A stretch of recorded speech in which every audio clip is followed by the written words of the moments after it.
Irmãos, vamos abrir as nossas Bíblias na Epístola de Paulo aos Tessalonicenses. Epístola de Paulo aos Tessalonicenses.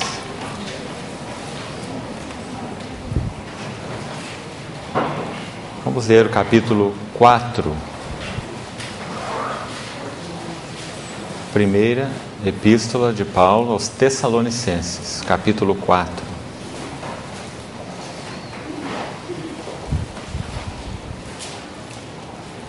Finalmente, irmãos, nós vos rogamos e exortamos no Senhor Jesus que, como de nós recebestes, quanto à maneira por que deveis viver e agradar a Deus, e efetivamente estáis fazendo, continueis, progredindo cada vez mais. Porque estáis inteirados de quantas instruções vos demos da parte do Senhor Jesus. Pois esta é a vontade de Deus, a vossa santificação, que vos abstenhais da prostituição, que cada um de vós saiba possuir o seu próprio corpo em santificação e honra, não com desejo de lascívia, como os gentios que não conhecem a Deus, e que esta matéria ninguém ofenda nem defraude a seu irmão, porque o Senhor contra todas estas coisas, como antes vos avisamos e testificamos claramente, é o vingador. Porquanto Deus não nos chamou para a impureza, e sim em santificação. Destarte, quem rejeita estas coisas, não rejeita ao homem, e sim a Deus, que também vos dá o seu Espírito Santo. Capítulo 5 ainda, dessa mesma epístola, verso 23, verso 24. O mesmo Deus da paz vos santifique em tudo, e o vosso espírito, alma e corpo sejam conservados íntegros e irrepreensíveis na vinda de nosso Senhor Jesus Cristo. Fiel é o que vos chama, o qual também o fará. Vamos orar.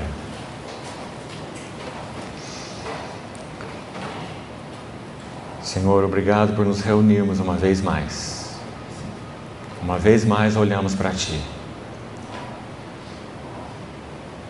Assista-nos, fala-nos, dá-nos compreensão espiritual, entendimento espiritual, para tocarmos ao Senhor mesmo, na Tua pessoa, na Tua vitalidade, no que o Senhor é, através da Tua palavra. Confiamos na provisão do Espírito Santo e confiamos nossas vidas a Ti. Em nome de Jesus. Amém. Irmão, abra por favor sua Bíblia no Evangelho de João. João, capítulo 19. Versículo 23. João 19, 23. Preste atenção nesse verso. Os soldados, pois, quando crucificaram a Jesus, tomaram-lhe as vestes e fizeram 4 partes, para cada soldado uma parte, e a túnica.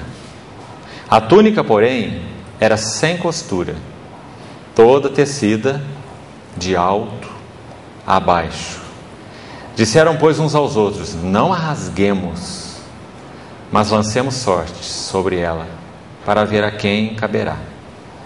Para se cumprir a Escritura: repartiram entre si as minhas vestes, e sobre a minha túnica lançaram sortes. Irmãos, essa túnica inconsútil do Senhor Jesus é uma expressão da sua própria pessoa, ser e caráter. Observe que a vida do Senhor Jesus, como descrita nesse maravilhoso Evangelho de João, ela é iniciada com aquele verbo eterno que estava com Deus e que era Deus, o verbo que é Deus e que está com Deus e que se fez carne. Aquele que é o verbo de Deus, que do alto foi então revelado na encarnação, na pessoa humana do Senhor Jesus. Toda a nossa crise relacional, pessoal, com Deus, ela tem como base a nossa desintegração pessoal. Nós somos seres divididos, nós somos seres partidos, mas esse não era o Senhor Jesus. O Senhor Jesus nunca proferiu uma palavra da qual ele tivesse que se envergonhar, ou mesmo se arrepender.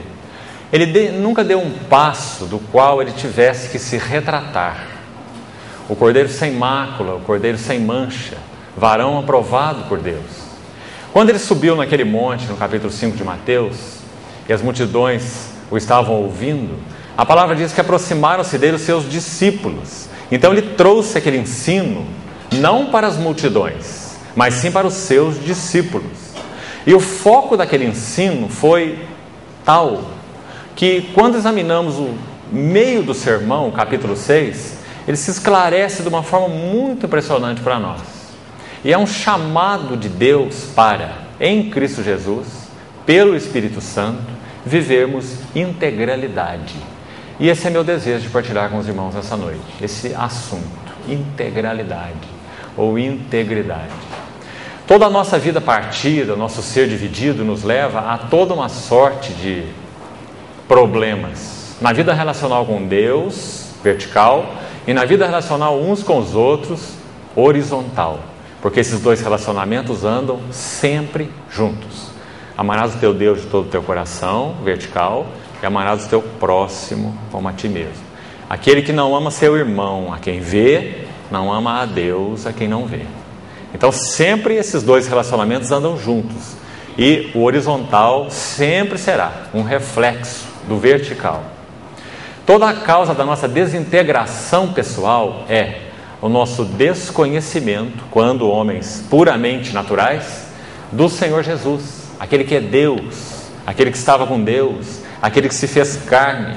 Todo o nosso desconhecimento do significado da obra redentora, nossa necessidade como homens naturais de sermos regenerados, nascidos de novo, para que o Espírito Santo habite em nosso coração e inicie um processo em nós que, texto de Tessalonicenses que lemos, a Bíblia chama de santificação. Mas importante nós partirmos deste ponto de João capítulo 19. Essa túnica, observe, do Senhor Jesus, as suas vestes externas, elas foram repartidas, mas a sua túnica era uma túnica sem costura. Você acha que o Espírito Santo faz coisas ocasionais? E por que você acha que está escrito nesse texto que essa túnica foi tecida de alto a baixo? Por que ela não foi tecida de baixo a alto? Porque o verbo é Deus, estava com Deus, e o verbo se fez carne e habitou entre nós. Aquela túnica do Senhor é uma figura da sua própria pessoa. Ele é Deus, ele é o Filho de Deus.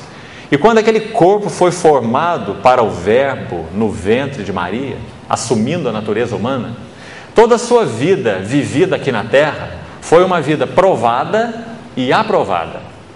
Então a sua túnica, agora aqui, quando já crucificado, foi tomada por aqueles ímpios como que um testemunho da integridade da sua própria vida.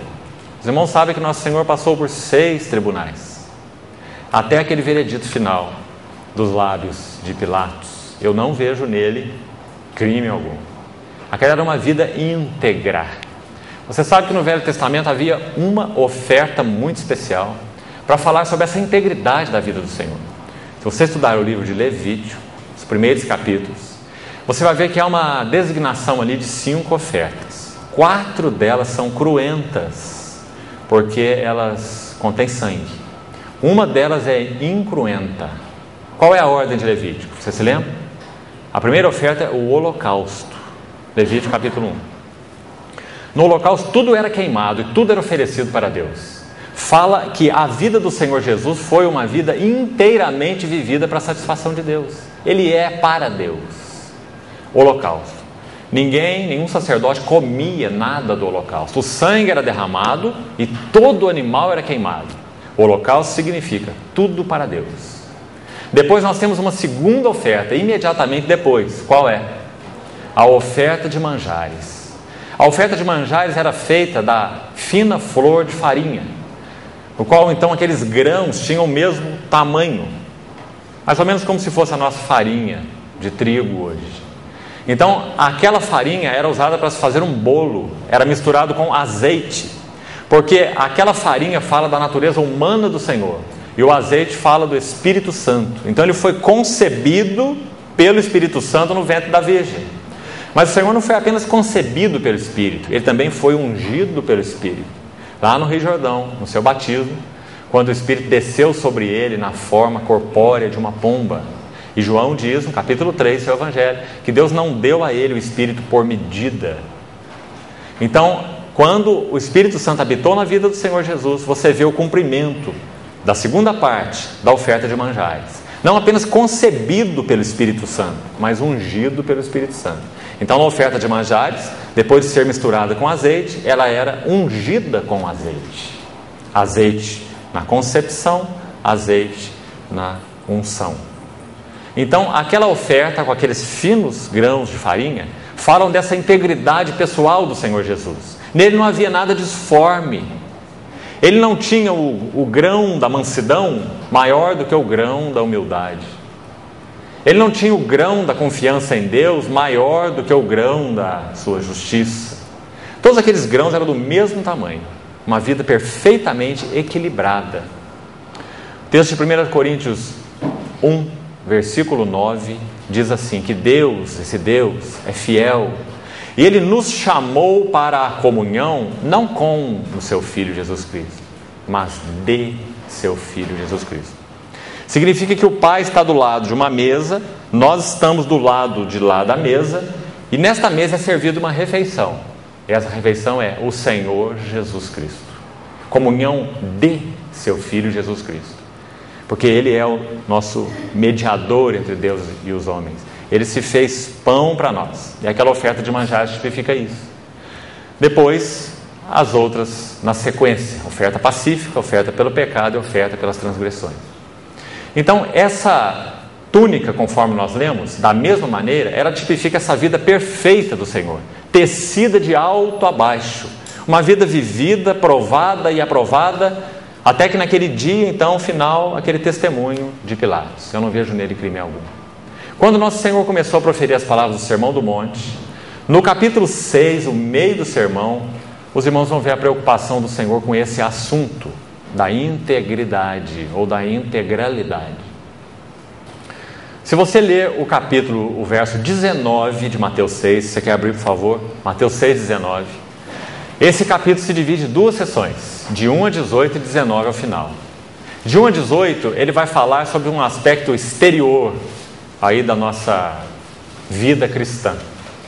Ele fala sobre como orar, ele fala sobre como jejuar, ele fala sobre como dar esmolas. Naquele capítulo você vai ver a oração chamada do Pai Nosso, o Senhor ensinando a orar. Ele fala da vida interior e do seu reflexo na esfera exterior, né?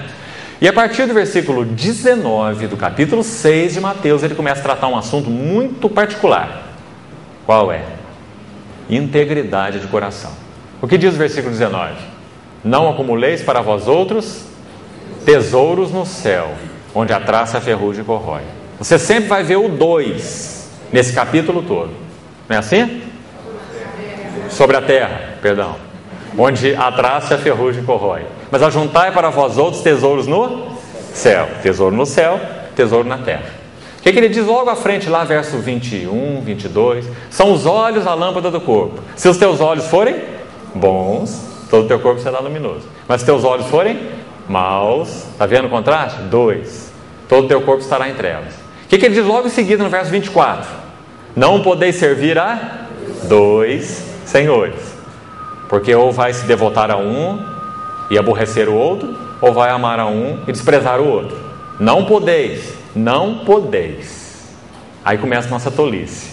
Nós achamos que podemos. Ele diz que não podemos. Não podeis servir a Deus e as riquezas. Servir. Essa palavra servir, se você ainda não sabe, ela tem uma raiz que significa adorar. A palavra latina para servir é latreia, de onde vem idolatreia. O que é latreia?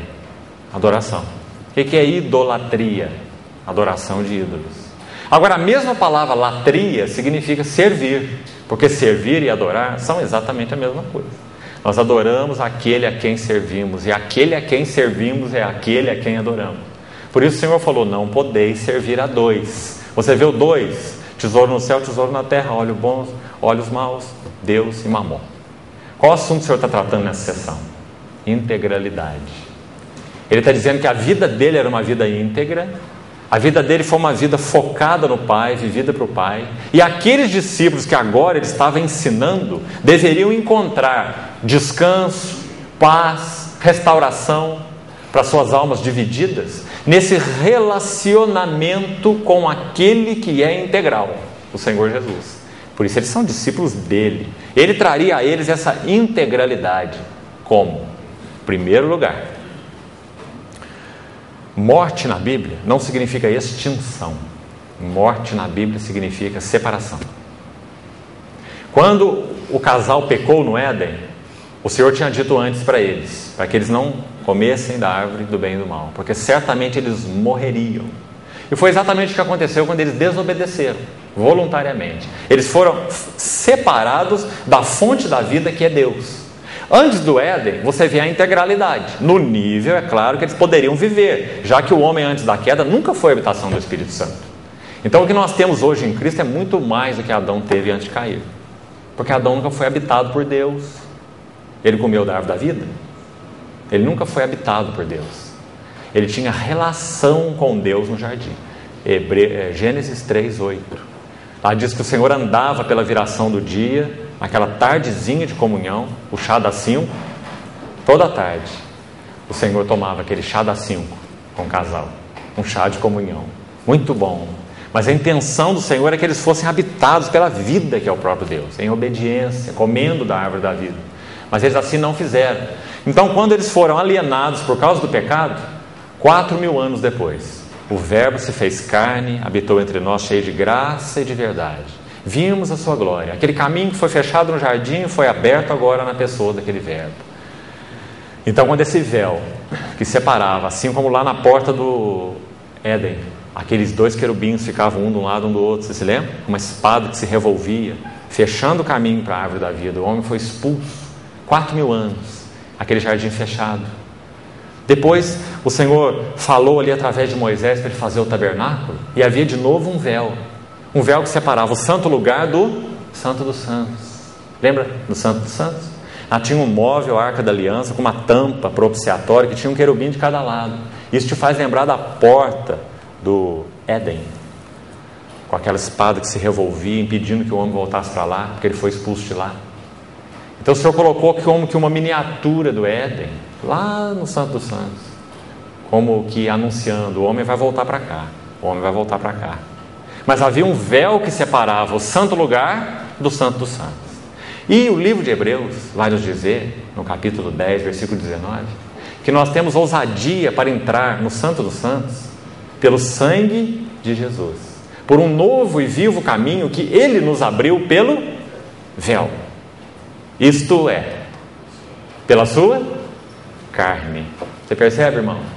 Então você tem 4.000 anos o caminho da árvore da vida fechado.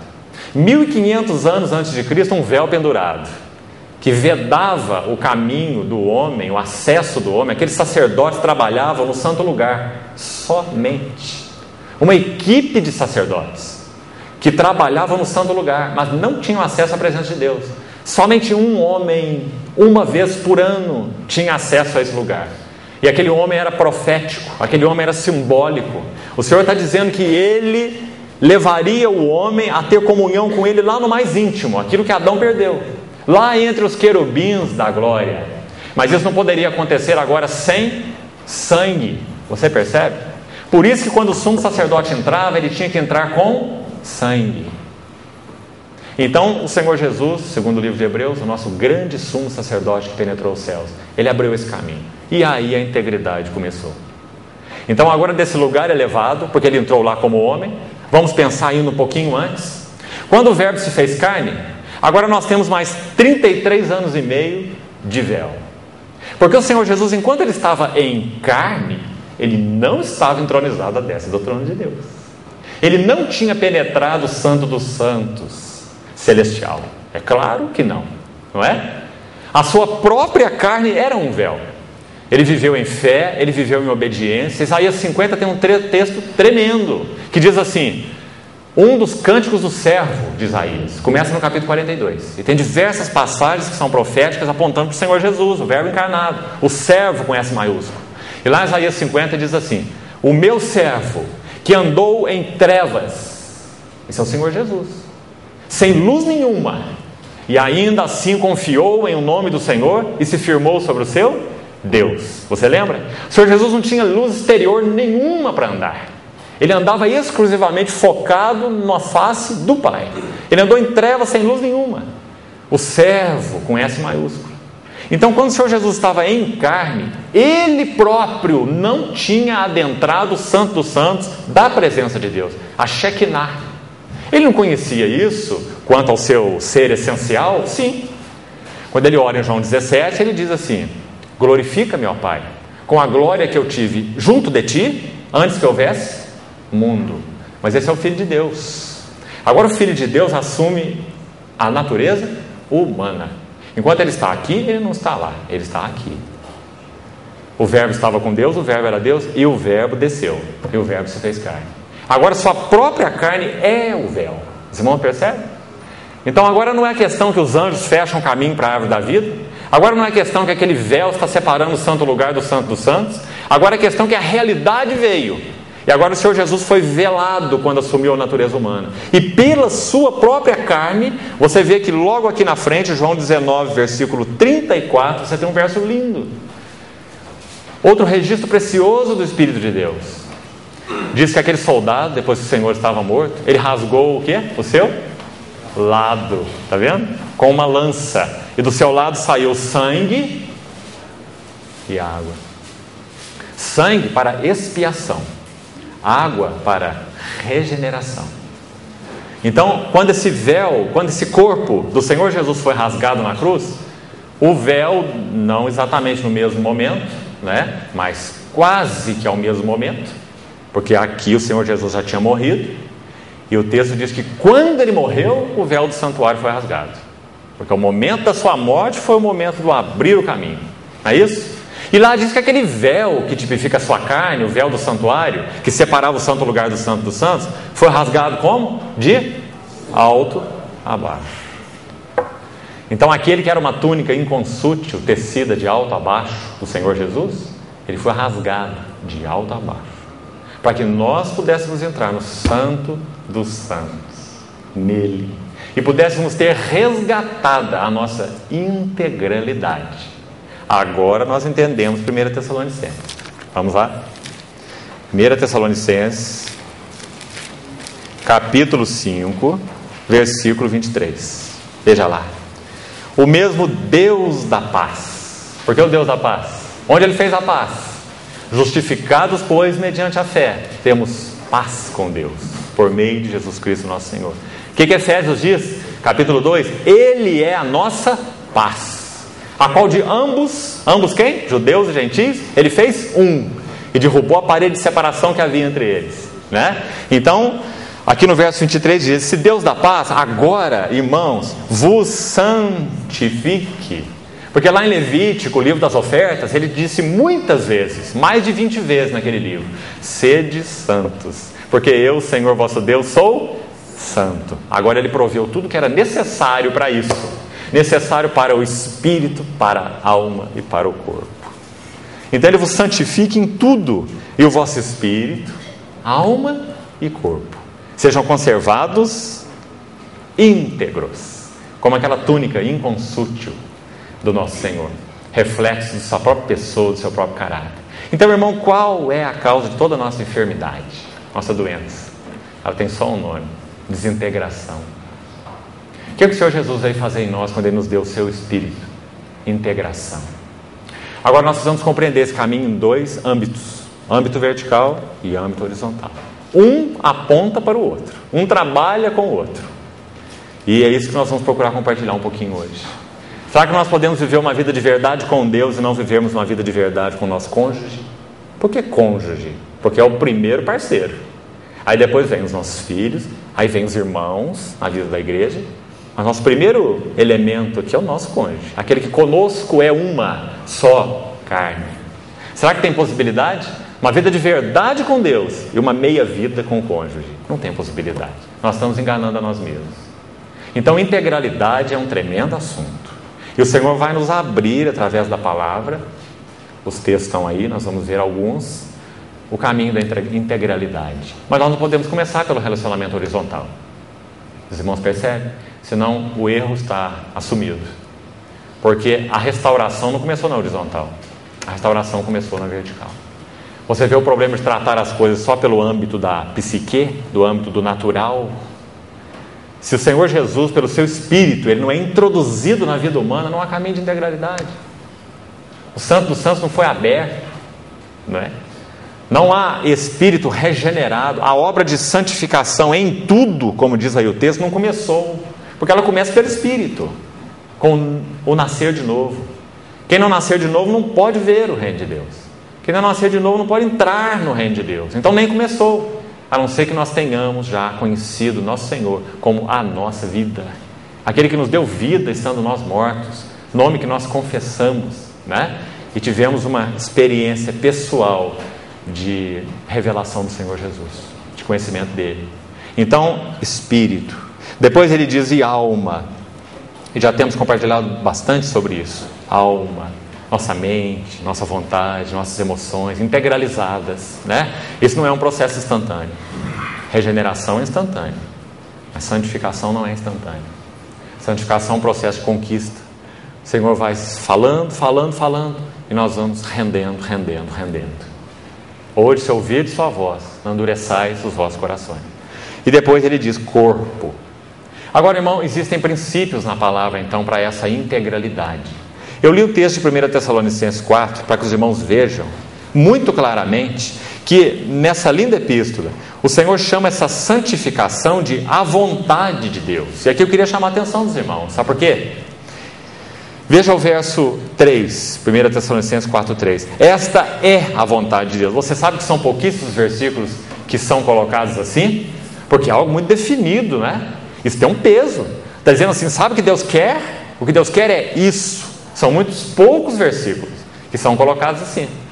E esse é um deles. Então, para que nós não tenhamos dúvida de quem é Deus e que tipo de caráter Ele tem. Então, o Espírito Santo diz assim, esta é a, veja que singulariza, né? A vontade de Deus. Deus não tem outras vontades?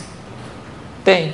Ele tem outras vontades, ou outros aspectos dessa mesma vontade. Mas essa frase, essa expressão, ela foca qual é a vontade de Deus. Porque ela inclui todos os outros aspectos. Se nós somos tornados santos, se nós vamos conhecendo a Cristo e sendo santificados, todos os outros elementos acessórios, eles são coordenados.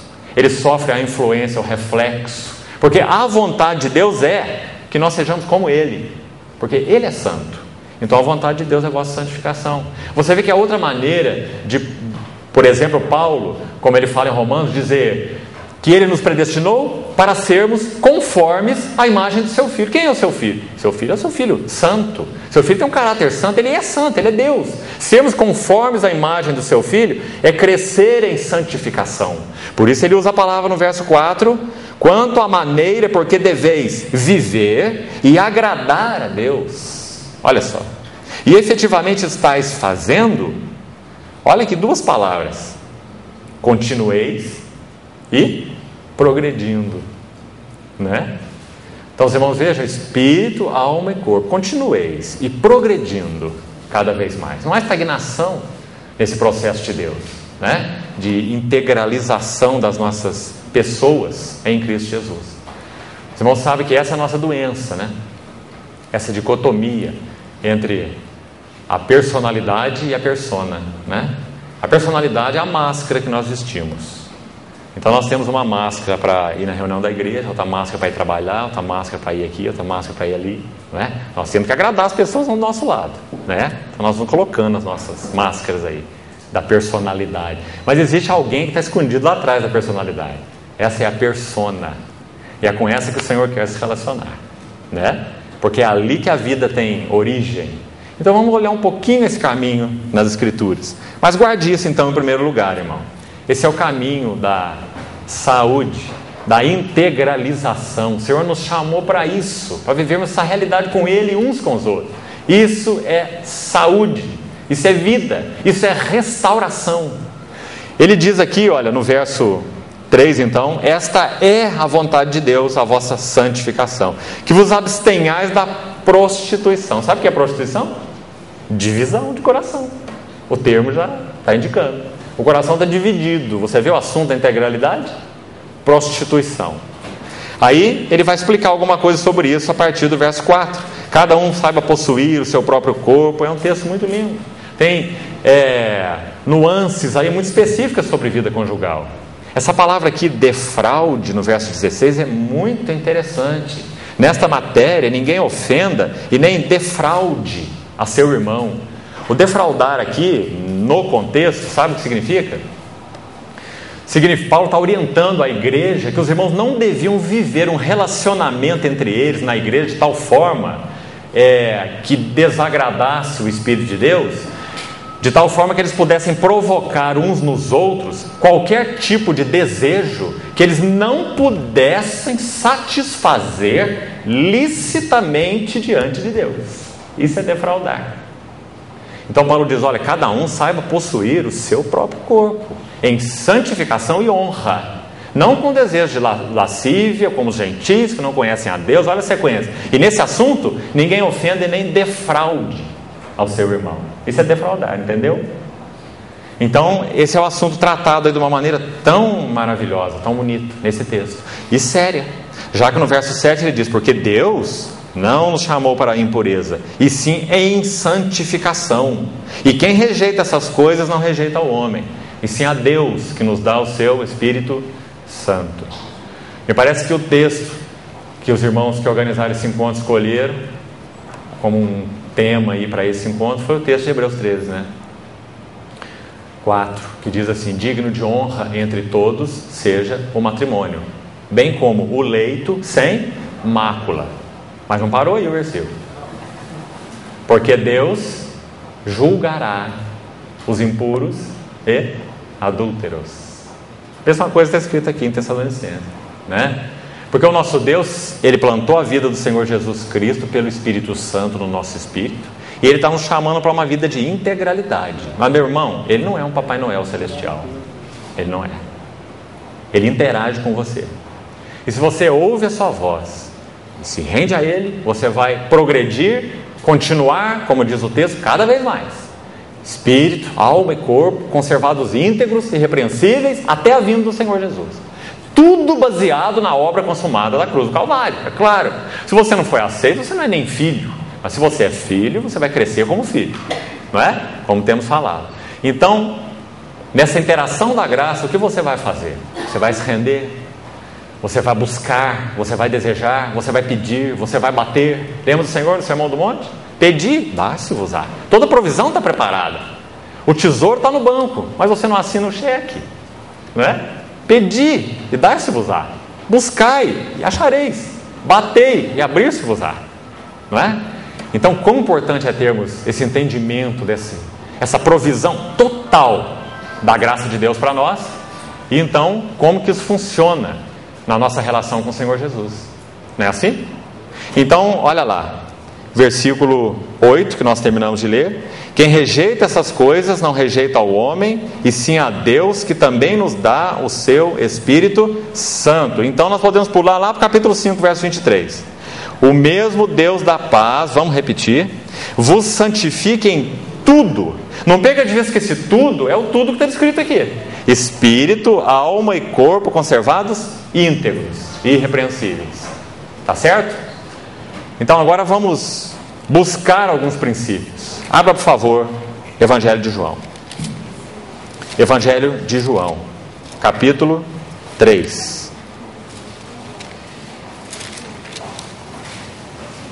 Vamos procurar ser ajudados aí nesse assunto da integralidade através de alguns versículos. João 3, 19. O julgamento é este. Vamos ler com cuidado esse texto? Que a luz veio ao mundo, Senhor Jesus, e os homens amaram.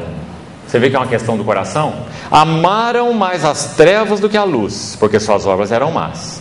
Agora, irmão, vamos com muito cuidado nesse texto, nesse verso agora. Pois todo aquele que pratica o quê? O mal. Pratica o mal. Aqui não está dizendo pratica o bem, não é? Ou o contraste com esse verso não é pratica o bem, nós vamos ver. Olha lá.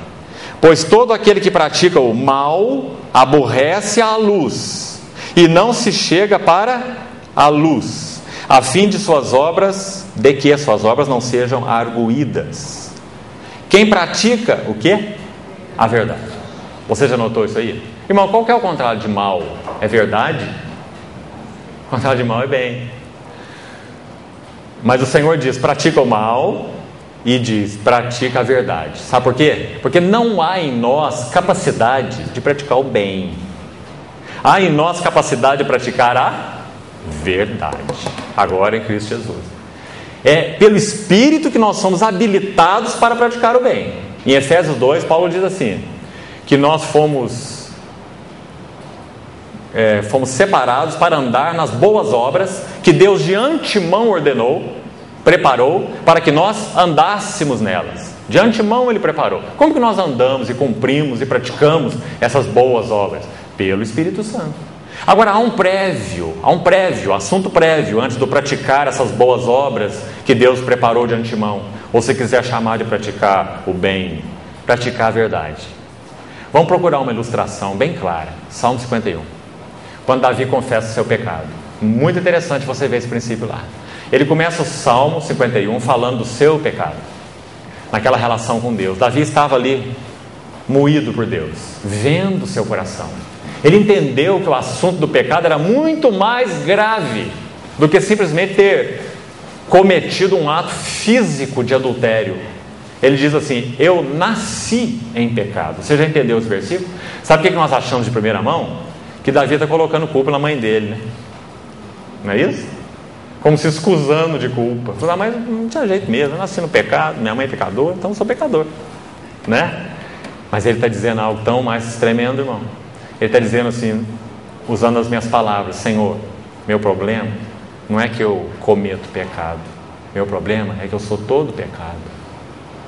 Eu nasci no pecado, e no pecado me concebeu minha mãe. Tremendo versículo. Aí você vê onde Davi estava. Que conhecimento ele chegou de Deus, de si mesmo. Aí ele diz assim, de maneira, Senhor, que serás tido por justo no teu falar e puro no teu julgar. Então, logo aí em seguida desses versículos, ele diz assim, tu te agradas do bem. É? Não. Tu te agradas da verdade no íntimo. E no recôndito, no íntimo, é a mesma palavra para íntimo, no recôndito, me fazes conhecer a sabedoria.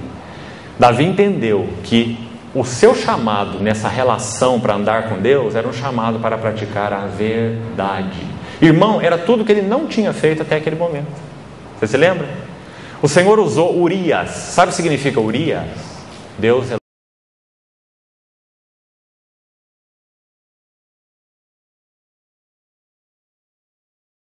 Então ele chama Urias para vir da frente de batalha para casa. Lembra da história?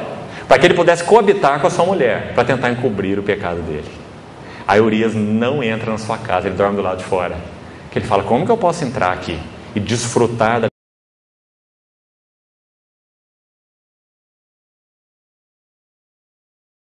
problema com Urias? Luz de Deus, fogo de Deus. Então, como ele viu que não conseguia camuflar o seu pecado, segunda ideia, vamos exterminar esse homem. Então ele dá uma carta ordenando que ele fosse posto em frente de batalha. Quem que leva a carta? Urias. Urias mesmo leva a carta, sem abri-la. Leva a carta lá para suas tropas, e a ordem era que ele seja posto na frente, porque ele queria exterminar a luz de Deus. Urias, luz de Deus, fogo de Deus. Então Urias morre, não é? Urias morre, parece que Davi descansou. Bom, agora o problema está resolvido, né? O marido dela já morreu. Mas aí, irmão, o Senhor usa Natã para contar uma parábola para Davi, de uma pessoa que possuía uma única ovelhinha, e que um homem muito rico foi dar um banquete, e foi lá e pegou a ovelhinha daquele homem para matar, para servir para os seus convidados. Aí o Davi falou: isso aconteceu no meu reino, mas quem foi o homem que fez isso? Esse homem deve morrer. Aí Natã olha para ele e diz assim: Davi, esse homem é você, luz de Deus. Ele tomou da mão daquele homem Urias, a sua única ovelhinha, a sua esposa. Então, quando Davi cai em si, os irmãos conhecem o resto da história. Eles que escrevem o Salmo 32 e o Salmo 51, não é? Vendo o esfacelamento do seu próprio coração e o caráter santo de Deus. Aí ele chega a uma conclusão, entre outras, e é essa que eu quero apontar aqui para a nossa meditação: tu te agradas da verdade no íntimo. Ele sabia que não tinha remédio, não tinha recurso, ele não podia fazer nada, ele não podia retocar o que fez. E tem mais ainda: o perdão de Deus é um princípio espiritual, você deve guardar. O perdão de Deus não anula a colheita. O perdão não anula a colheita. E aquilo que Davi fez em oculto foi proclamado dos eirados, e ele colheu todos os resultados na sua própria família do seu pecado, não é? Então, quando no trato de Deus com Davi, ele compreende este princípio, que a prática da verdade iria sarar o seu coração esfacelado. Então ele continua esse lindo salmo, e mais um pouco à frente ele diz assim: torna-me a dar a alegria. Outro resultado do nosso esfacelamento, alegria. Nós temos hoje aí um ensino teológico que nos ensina a buscar felicidade, ou alegria, se você quiser. Irmão, alegria, felicidade é um subproduto da santidade. Você quer ser alegre, santo, feliz? Seja santo. Alegria é subproduto da santidade. Por isso o Senhor no Sermão do Monte diz assim: bem-aventurados, alegres, felizes, cheios de gozo, os humildes de espírito, os mansos de coração. Porque felicidade, alegria é um resultado do caráter de Cristo formado em nós. Caráter do reino, Sermão do Monte. Os felizes são os humildes de espírito. Os bem-aventurados, felizes, são os mansos, são os limpos de coração. Bem-aventurados limpos de coração. Então, no mesmo Salmo ainda 51, ele diz assim: cria, porque não há, Senhor. Então cria em mim um coração puro, vê? E renova dentro de mim um espírito reto ou inabalável, não é? Então, meu irmão, esse é o assunto da integridade, da integralidade. Então, por que aqui em João 3, o praticar o mal está contrastado com praticar a verdade? Porque Deus não nos chamou para praticar o bem, esse é o caminho do religioso.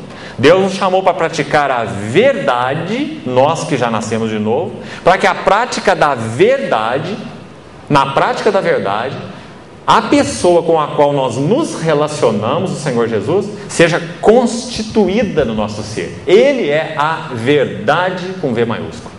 E quanto mais isso vai acontecendo, mais integridade na vida com Deus e na vida uns com os outros.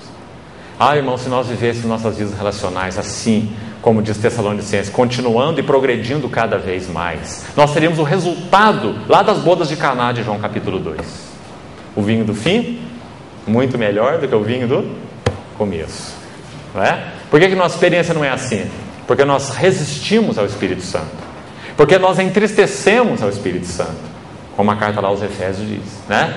Porque nós apagamos o Espírito Santo até, como diz Tessalonicenses, não apagueis o Espírito, não desprezeis profecias, não é? Então é por causa disso que a nossa vida caminha tão lento, se é que ela não está retrocedendo, não é assim? Mas o chamado de Deus é um chamado para integridade, íntegros em tudo, espírito, alma e corpo. E esse então é o segredo da realização na vida cristã. Precisamos muito compreender isso. Princípio então bem claramente colocado aqui. Agora vamos olhar de novo na primeira epístola de João. 1 João. Irmão, existe uma questão, uma pergunta que eu penso muito séria, muito sondadora, mas nós precisamos fazer no alto caminho, se somos honestos com Deus. Nós precisamos fazê-la diante do Senhor. Vou sugerir para você pensar nela, orar sobre ela, conversar com ela, com a sua esposa. A pergunta é a seguinte: seu cônjuge conhece você até o ponto onde você se conhece? Se isso não é verdade, uma resposta honesta a essa pergunta, o seu casamento está aquém do propósito de Deus. Porque o nosso cônjuge deveria nos conhecer até onde nós, na luz de Deus, temos conhecido a nós mesmos. Irmão, percebe? Se você tem essa realidade, então há uma realidade, uma só carne. Porque, irmão, deixar pai e mãe é uma realidade instantânea. Foi o dia que você se casou. Unir-se à sua mulher também é uma realidade instantânea. Foi quando você teve a sua experiência de relacionamento conjugal com ela. Você uniu-se. A palavra grega é cimentar, colar, não é assim? Agora, e o próximo verbo? E tornar-se-ão. Tornar-se-ão não é apenas um ato. Tornar-se-ão aponta para um processo. E tornar-se-ão os dois uma só carne. Porque envolve essa tríplice comunhão: espírito, alma e corpo. Você percebe?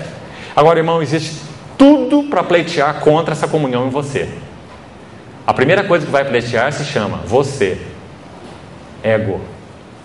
Por quê? Porque nós resistimos a esse andar na luz e prática da verdade com Deus. Então nós vamos viver essa personalidade distorcida. Lembra do casal antes do pecado? Ambos estavam nus e não se envergonhavam. Integralidade expressa ali pela nudez física, não é? Mas expressa algo muito maior, é claro. Eles tinham limpidez. Eles tinham limpidez de relacionamento com Deus e tinham limpidez de relacionamento um com o outro. Mas quando o pecado entrou, então cada um fez a sua própria roupa, providenciou a sua própria roupa, folha de figueira, não é? Que não servia para nada, fenece, ia secar, não é? E foram se esconder quando ouviram a voz do Senhor. Primeira pergunta do Senhor para aquele casal depois do pecado foi: onde estás? Primeira pergunta da Bíblia. Você já estudou as perguntas das Escrituras? Estude as perguntas do Senhor Jesus para você ver, coisa tremenda. E quando você abre o Velho Testamento, essa é a primeira pergunta da Bíblia. Deus trabalha nosso ser com perguntas. Nós vimos hoje de manhã: filhos, tendes aí alguma coisa que comer? Lembra? Primeira pergunta que Deus fez para o homem: onde você está? Por quê? Porque Ele quer. Você acha que Deus está brincando de esconde-esconde com Adão? Piquenique com Adão? Né? Ele está querendo que Adão tenha, Ele está dando a Adão a oportunidade de sair de trás daquele arbusto e dizer: Senhor, eu estou aqui morrendo de medo. Alguma coisa aconteceu em mim que a tua voz não mais me deu prazer. Alguma coisa aconteceu dentro de mim. Essa coisa se chama pecado. Alguma coisa aconteceu dentro de mim que a tua voz me trouxe medo. O Senhor veio, preparou o chá das 5, veio e me chamou e eu escondi. Tive medo. Você vê, irmão, seriedade disso? Desintegração. Assim somos nós. Davi, quando escreve o Salmo 139, aquele salmo magnífico, 4 estrofes com 6 versículos cada uma, 24 versículos. Você quer abrir, por favor, esse Salmo 139? É Davi de novo. Quando você olha para esse salmo, olhe para ele enquanto eu vou compartilhando para você ver. Davi, ele está compreendendo, como nós falamos também citando o Salmo 51, que Deus o chamou para um caminho de integralidade. Então o Salmo 139, os primeiros 6 versículos, se você quiser resumir, Davi está assombrado de ver quem Deus é. Ele fala assim: uma palavra não me chegou à boca e tu, Senhor, já conheces toda. Esquadrinhos o meu andar e o meu deitar. De longe conheces os meus pensamentos. Ele está como que assombrado diante da onisciência desse Deus que o chamou para se relacionar com ele. Aí depois, nos próxima estrofe, começa no verso 7. Se você observar por que a divisão é assim, você vai ver que os versículos começam com um negrito. A sua Bíblia está assim? Uma letra mais forte. São 4 estrofes no original, de 6 versos cada um. Então, na maioria das Bíblias, você vai ver que a primeira letra aí do versículo é mais forte. Salmo 139. Então, lá no verso 7, olha que você tem aí um P em negrito, um P mais forte. Os irmãos estão observando aí? A maioria das Bíblias está assim. porque está iniciando um outro parágrafo, tá certo? Uma segunda sessão. Depois você vai ver de novo lá no 13, olha lá, aquele pois, com o P mais forte. São parágrafos. Depois o outro está onde? No 19, tomara. Então são 4 estrofes, 4 parágrafos, de 6 versículos cada um. O assunto do primeiro parágrafo: Davi está assombrado diante da onisciência do Deus que ele foi chamado para relacionar. Olha, por exemplo, o versículo 2 e 3 que eu citei.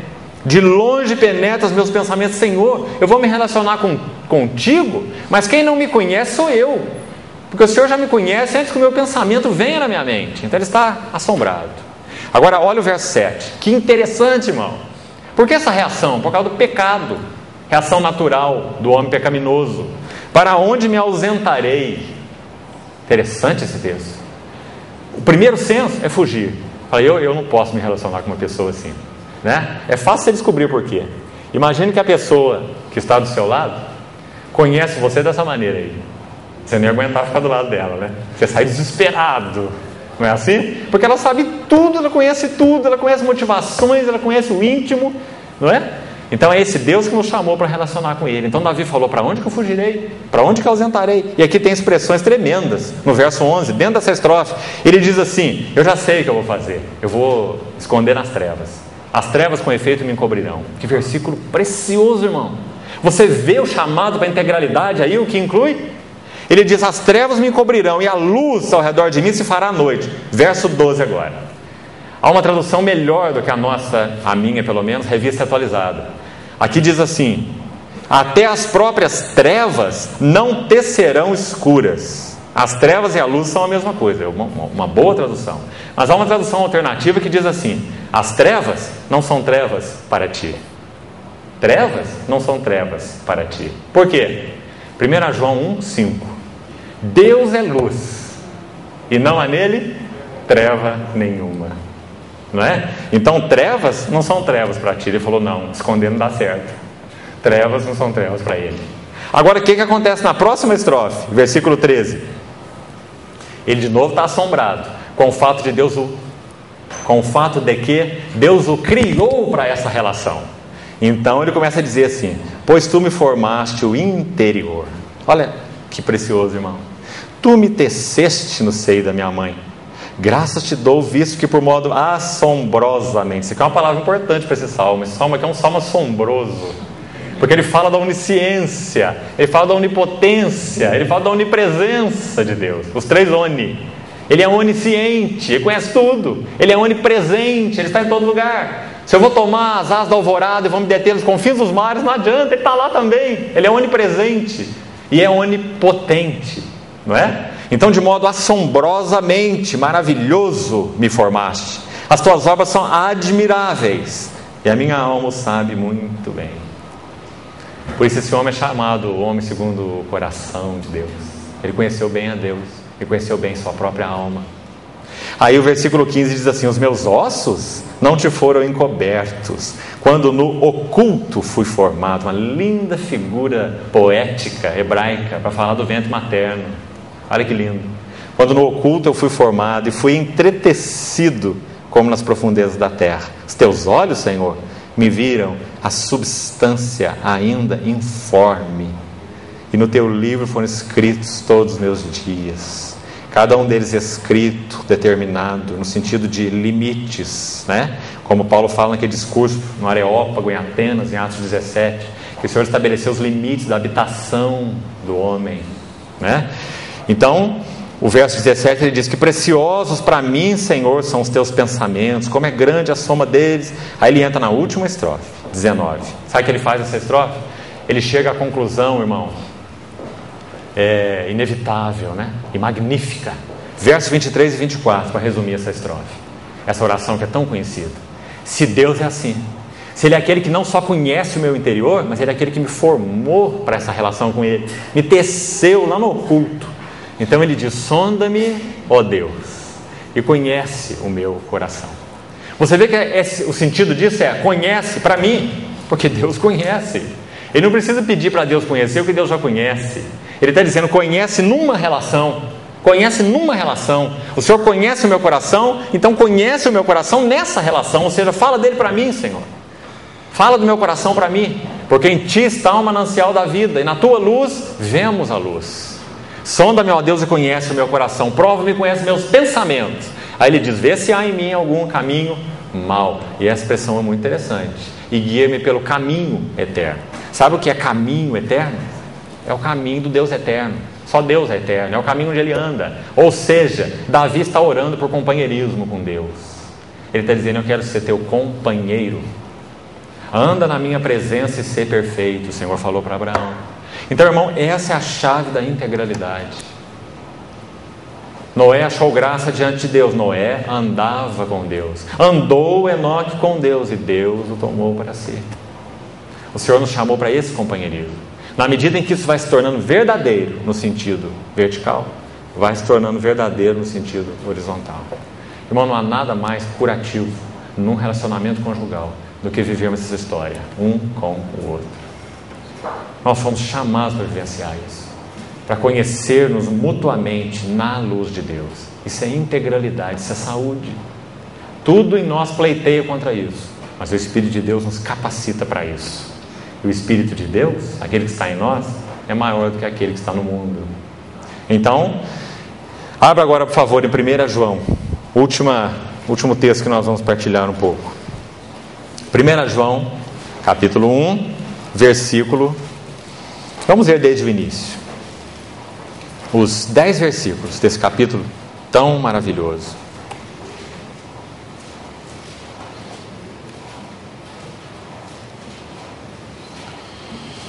O que era desde o princípio, o que temos ouvido, o que temos visto com os nossos próprios olhos, o que contemplamos e as nossas mãos apalparam com respeito ao verbo da vida.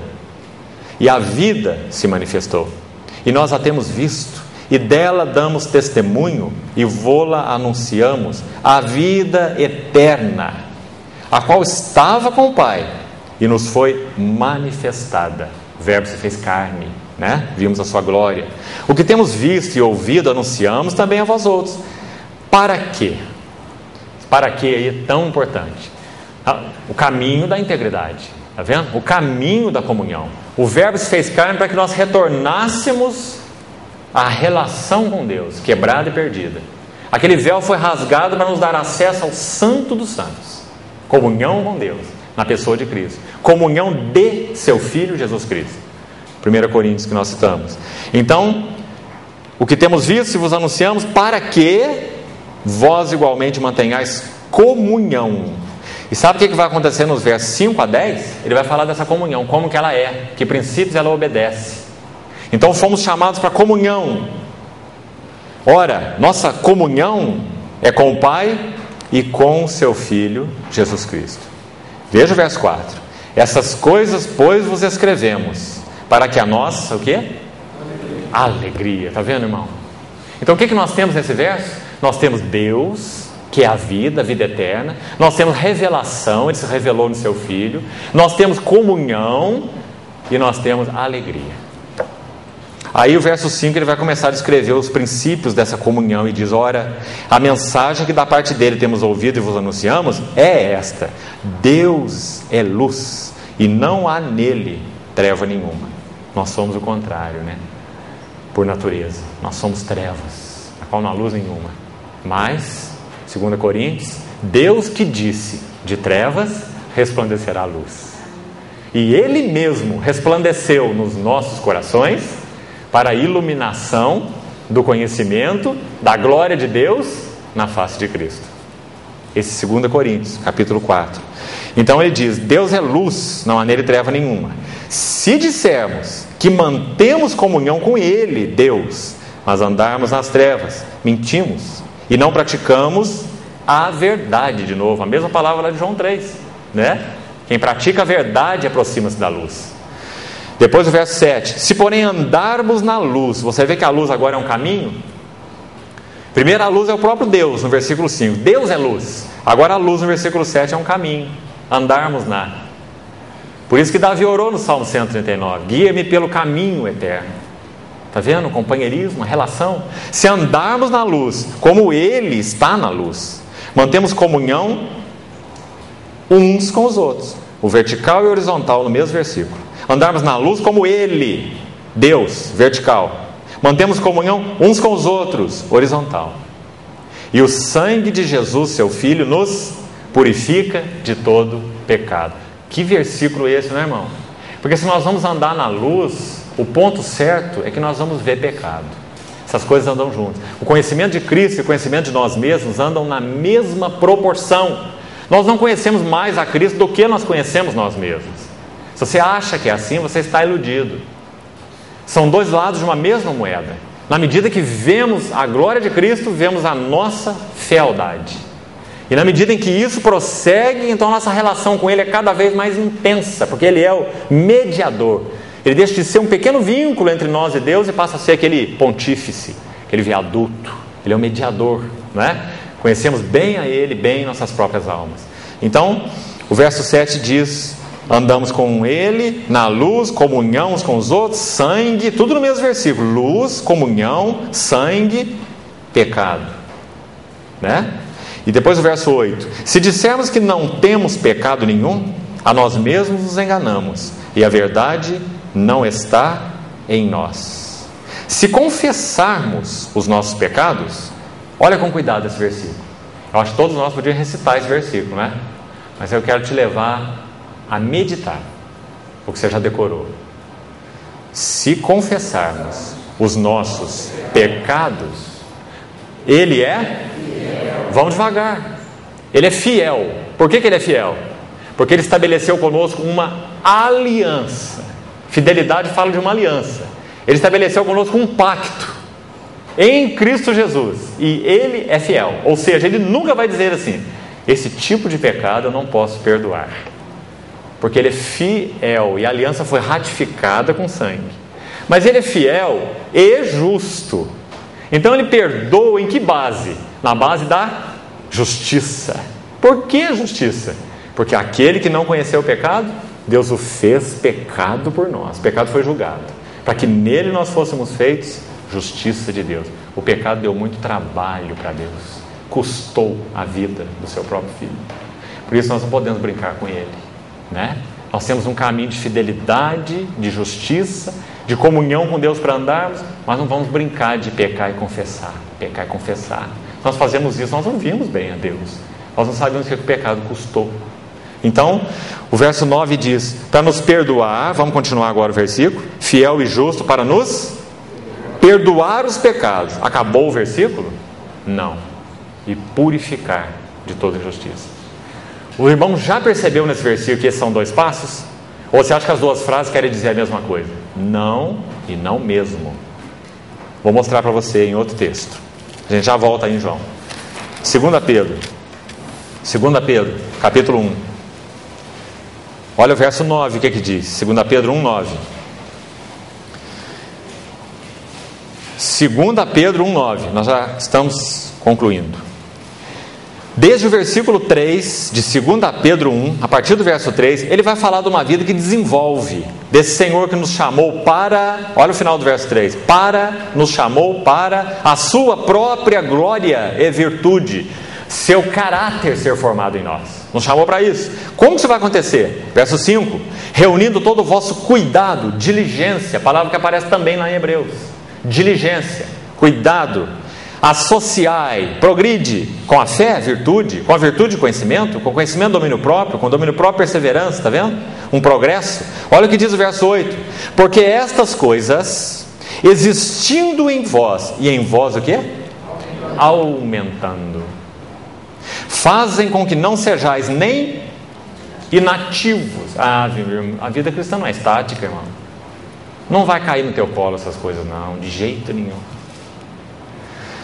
Nem inativos, nem infrutuosos, no pleno conhecimento do nosso Senhor Jesus Cristo. Agora o verso 9: pois aquele a quem estas coisas, que coisas? Fé, virtude, conhecimento, domínio próprio, perseverança, piedade, fraternidade e amor.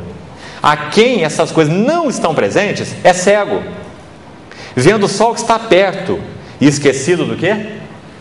Da purificação dos seus pecados de outrora. Agora você entende esse versículo? Não é perdão a palavra aí, é purificação.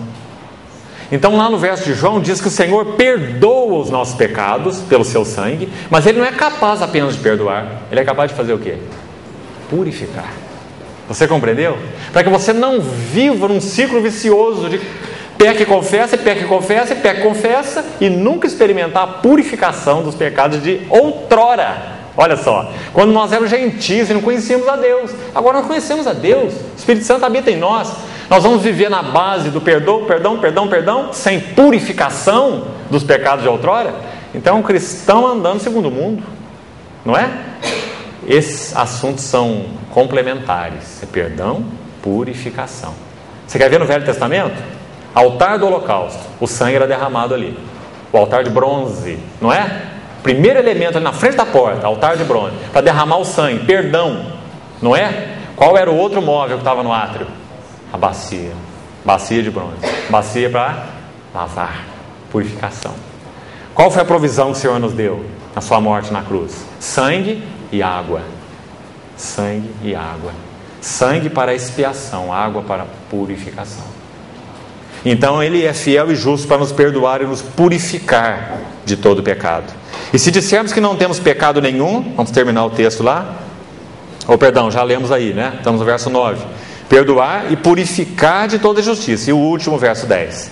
Se dissermos que não temos cometido pecado, fazemo-lo mentiroso, e a sua palavra não está em nós. Na verdade, eu queria ler, para te ajudar a compreender aí, um último versículo, e nós vamos concluir. Abra Filipenses, por favor. Filipenses capítulo 3, verso 3. Queria colocar Filipenses 3:3. Vamos colocar esse verso aí, fechando esse assunto da integralidade, da integridade. Veja o que diz esse verso. O apóstolo Paulo, pelo Espírito, diz assim: nós é que somos a circuncisão. Os irmãos sabem que circuncisão fala de aliança, era o selo da aliança de Deus com o povo do Velho Testamento. Aí no Novo Testamento, o ensino principalmente do apóstolo Paulo é que a circuncisão foi substituída pelo batismo. Ela tipificava o batismo, que não é uma remoção da carne, um corte exterior, mas é uma circuncisão do coração, não é isso? Circuncidados em Cristo, como ele fala em Colossenses capítulo 2, por exemplo. Então ele está tratando desse assunto e fala assim: nós igreja de Deus, é que somos a circuncisão, e não os judeus. Agora ele vai falar quais são as 3 marcas dessa circuncisão do coração. Olha a beleza disso, irmão. Primeira marca: nós que adoramos a Deus no Espírito. Vamos com cuidado. Enquanto nós não estamos aí crescendo na graça e no conhecimento do Senhor Jesus, nos relacionando com essa pessoa e crescendo em integralidade, sabe quem que nós adoramos? A nós mesmos, né? Mas à medida em que vamos crescendo na relação com Ele, adoradores de Deus no Espírito. Você vê que a adoração é reação, né? Não é ação. Segunda marca: nos gloriamos onde? Em quem? Em Cristo Jesus. Irmão, você não vai ter nenhum problema quando alguém te humilhar. Você não vai ficar deprimido. Você vai olhar para ele e falar assim: você falou pouco, irmão, você não conhece o resto. E você não vai ter problema quando quando alguém te elogiar. Você não vai se ensoberbecer. Você sabe que esses são os 2 extremos, né? Do ego, né? 2 extremos. O ego, quando é elogiado, ele se incha, né? Soberba. E quando ele é humilhado, ele deprime. Sabe qual a diferença entre o deprimido e o soberbo? Nenhuma. São 2 aspectos do mesmo ego. Só que um está levado para um lado, o outro está levado para o outro. A soberba é tão loucura quanto a depressão. Falta de uma intimidade, de um relacionamento mais íntimo com a pessoa que é. Porque nós não somos. Ele é. Então isso é gloriar em Cristo. Por isso que Paulo fala assim: Ele, Cristo, tornou-se para nós, da parte de Deus, tudo. Sabedoria, justiça, santificação e redenção. Eu de mim mesmo nada sou, Paulo fala, mas Cristo é tudo e em todo. Você já conseguiu perceber isso, irmão? Você já conseguiu? Você sabe que ninguém pode tocar isso que é teu em Cristo. Ninguém. Filipenses, nessa carta mesmo, no capítulo 4, Paulo fala assim: os meus recursos nele são inesgotáveis. Meu descanso nele é imperturbável, segundo uma tradução alternativa do capítulo 4, verso 10, de 10 a 13, quando ele fala assim: eu aprendi a viver contente em toda e qualquer situação. Sei ser honrado, expressão que ele usa, sei ser honrado, e ele não ficava soberbo por isso. E sei ser humilhado, ele não ficava deprimido por isso. Sei ter abundância, e ele não era levado à autossuficiência quando ele tinha abundância. Ele sabia que tudo vem de Deus. Sei ter abundância. Abundância é um problema muito grave. Mas ele falou: sei ter escassez. Escassez também é um problema, né? Nós questionamos Deus, o amor de Deus, justiça de Deus, né?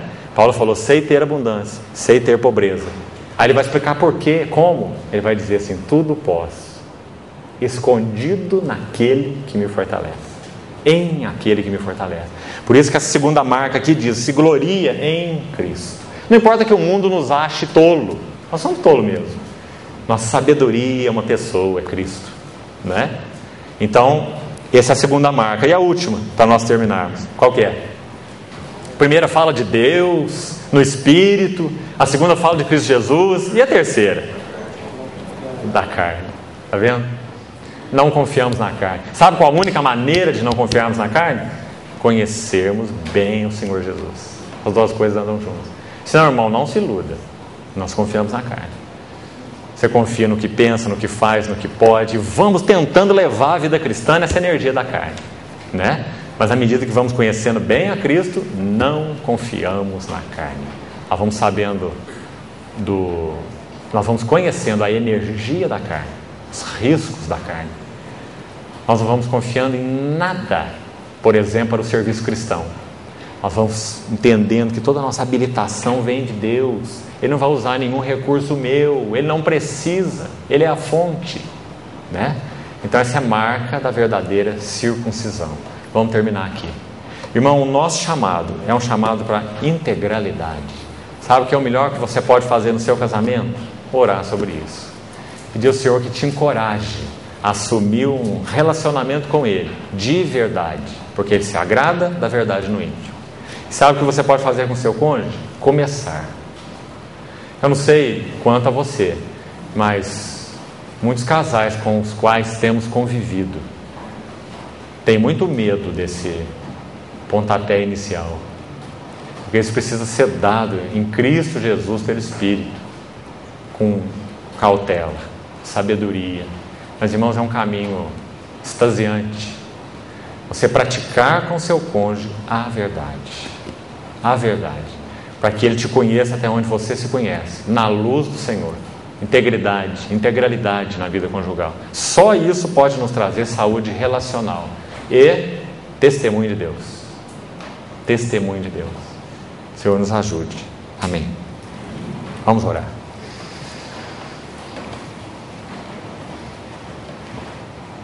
Senhor, nós mais uma vez juntos queremos de todo o coração nos entregar a Ti, te pedindo que o Senhor nos estimule a, com todo o nosso ser, nos rendermos a Ti. Convence-nos pelo Teu Espírito da tolice do nosso coração, de vivermos reservas contigo. Desejamos, Senhor, relacionar-nos contigo na integridade do Teu caráter, na integridade do nosso caráter, com tudo que somos. O Senhor nos sonda e nos conhece. Pedimos ao Senhor que abra nosso coração diante de Ti na Tua luz, para que conheçamos bem a Cristo, conheçamos bem as nossas próprias almas, adoremos a Deus no Espírito, nos gloriemos em Cristo e não confiemos na carne. Muito obrigado por tão grande salvação. Conserva-nos, Senhor, íntegros, verdadeiramente, no espírito, na alma, no corpo, para Ti. Nós te pedimos, e em nome de Jesus. Amém, Senhor. Amém.